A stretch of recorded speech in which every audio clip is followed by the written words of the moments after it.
Peut-on vivre toute une vie sans générer aucun déchet? C'est une question à laquelle nous allons tenter de répondre et pour ce faire, nous allons tout de suite retrouver Claire chez elle, en direct depuis chez elle. Merci Laurent Delatouffe, effectivement aujourd'hui nous allons parler zéro déchet. Salut les EPP, on se retrouve aujourd'hui pour une nouvelle vidéo un peu différente de celle qu'on fait d'habitude. On va aujourd'hui discuter zéro déchet. Si vous appréciez nos vidéos, n'hésitez pas à vous abonner, vous pouvez aussi y retrouver des tutos. Vous utilisez la petite cloche et ainsi vous recevez une notification à chaque nouvelle vidéo.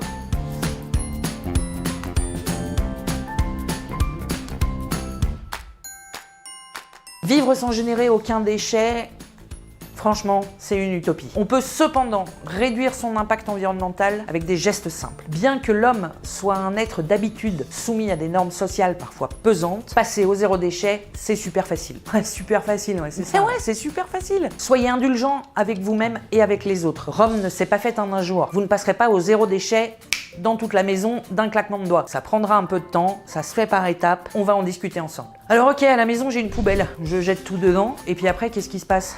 Abracadabra, tout disparaît. Eh ben non, pas abracadabra du tout. Là, je vais me faire un peu la Élise Lucet de la poubelle, la Greta Thunberg sans les tresses de la déchetterie, le Nicolas Hulot de la déchetterie. Vous prenez votre poubelle à la maison, vous la descendez éventuellement au local poubelle ou vous allez la poser dans la poubelle au bord de la route. Et après, qu'est-ce qui se passe? Centre de tri ou déchetterie? Bref, en général, votre sac poubelle finit soit à l'incinération, soit à l'enfouissement. Et là, c'est le drame.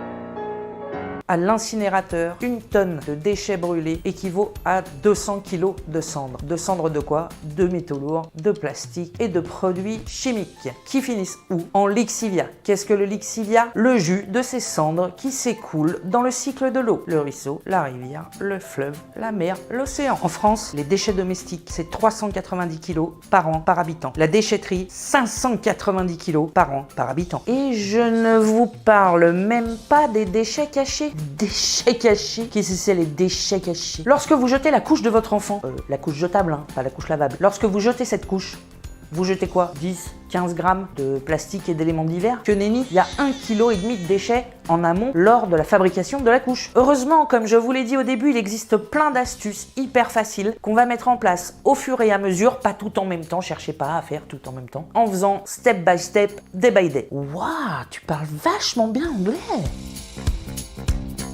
Pour commencer, quand je vais faire mes courses, j'emmène mes petits sacs en tissu, une boîte en verre. Tous les commerçants sont désormais maintenant ouverts à ce type de pratique. Si le commerçant est récalcitrant, vous pouvez toujours négocier avec lui. Je pense qu'en discutant, c'est toujours possible. J'achète toujours des légumes de saison. Les tomates et les fraises ne poussent pas en hiver. Alors les manger à cette époque-là de l'année, zéro.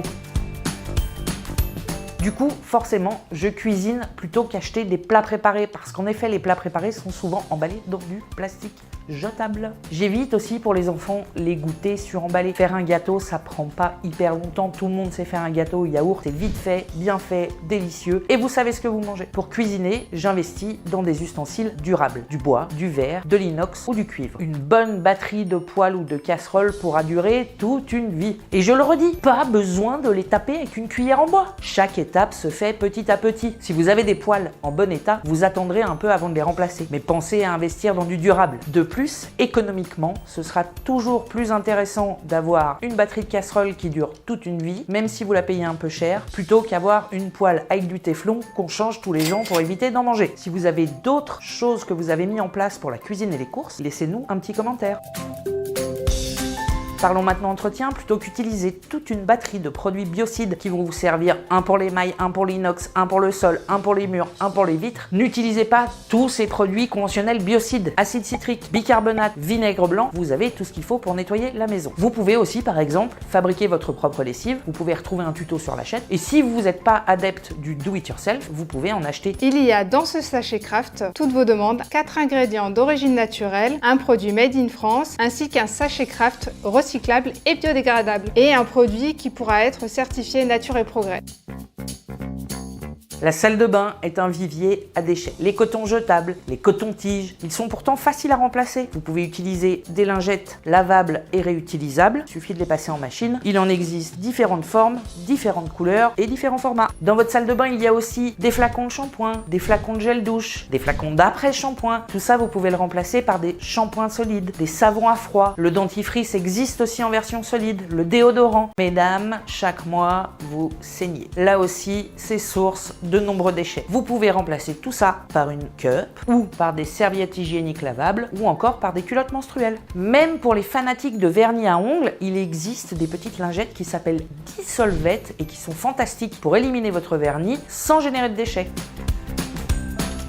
Et au boulot, qu'est-ce que j'emmène avec moi? Mon mug, mes couverts en inox, ma petite serviette, ma gourde et puis bien sûr mon plat dans une boîte en verre puisque je l'ai cuisiné la veille.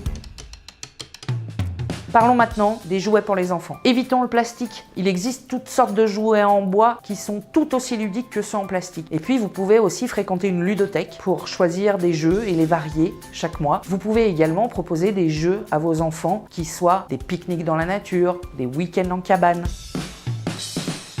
Et à Noël, plutôt qu'emballer dans du papier qui sera encore un déchet supplémentaire, utilisez un furoshiki, ce morceau de tissu qui permet d'emballer les cadeaux, ou encore vous pouvez glisser tous les cadeaux dans une tête d'oreiller. Bien sûr, il y a toujours des étapes qui sont plus compliquées que d'autres. Quand vous vivez à la campagne, se passer de la voiture, c'est parfois difficile. Le téléphone portable et l'ordinateur sont encore difficiles à éliminer de nos vies aujourd'hui, on en a besoin pour bosser. Et puis moi, par exemple, j'aimerais bien installer des toilettes sèches, parce que faire pipi dans l'eau potable, c'est quand même un peu une aberration. Après, quand on est en location, installer des toilettes sèches en appartement, c'est pas forcément évident. Comme je vous l'ai dit au début, Rome ne se fera pas en un jour. Vous mettrez en place ces petits gestes écologiques petit à petit, doucement, un par un. Et puis peut-être qu'il y en a qui vous plairont plus que d'autres, peut-être qu'il y en a que vous abandonnerez, mais faire un geste, c'est déjà faire quelque chose pour la planète. Cette vidéo est maintenant terminée, j'espère qu'elle vous a plu. En attendant, likez, partagez, abonnez-vous, et puis à bientôt pour une prochaine vidéo.